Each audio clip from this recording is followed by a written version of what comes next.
Friends, welcome back to my an creative channel. ये कहानी है विशाल की, जो एक छोटे से गांव में रहता था। विशाल के माता पिता रामलाल और सुशीला बहुत मेहनत करके अपने बेटे को बड़ा कर रहे थे। वे दिन रात खेतों में काम करते ताकि विशाल को अच्छी शिक्षा मिल सके। उनका सपना था कि विशाल पढ़ लिख कर बड़ा आदमी बने।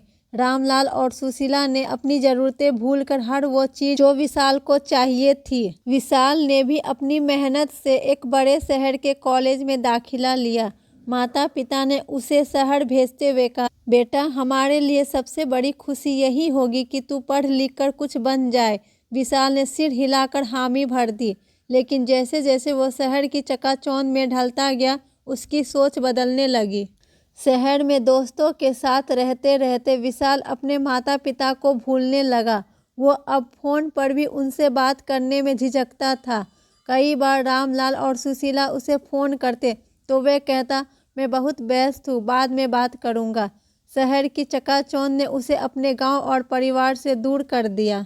उसने नए दोस्तों के साथ शौक और ऐशो आराम में पैसा उड़ा दिया। माता पिता जो पैसा भेजते थे वह उनके त्याग की कीमत समझे बिना खर्च करता रहा। विशाल की पढ़ाई खत्म हो गई।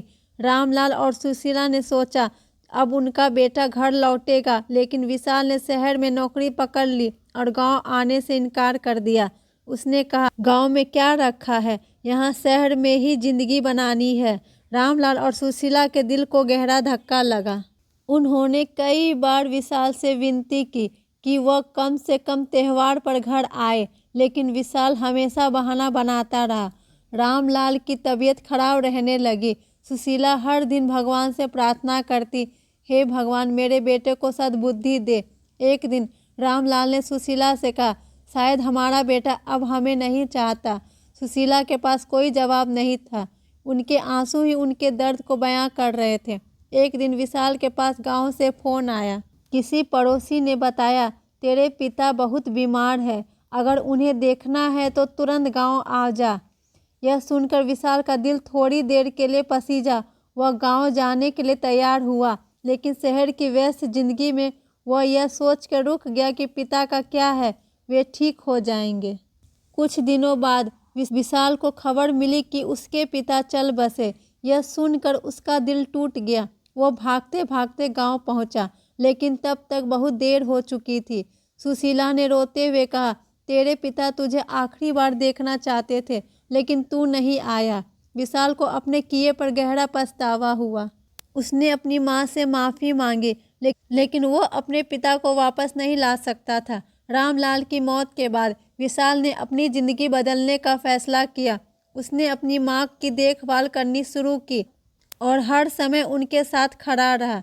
उसने समझा कि माँ बाप का दिल दुखाना दुनिया का सबसे बड़ा पाप है। विशाल ने खुद से वादा किया, अब मैं अपनी माँ का सहारा बनूंगा, कभी उनका दिल नहीं दुखाऊंगा।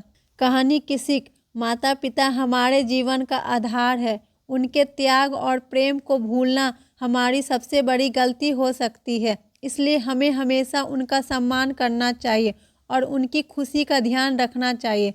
Thank you friends. अगर आपको मेरी स्टोरी अच्छी लगती तो प्लीज़ लाइक से सब्सक्राइब करना ना भूलें।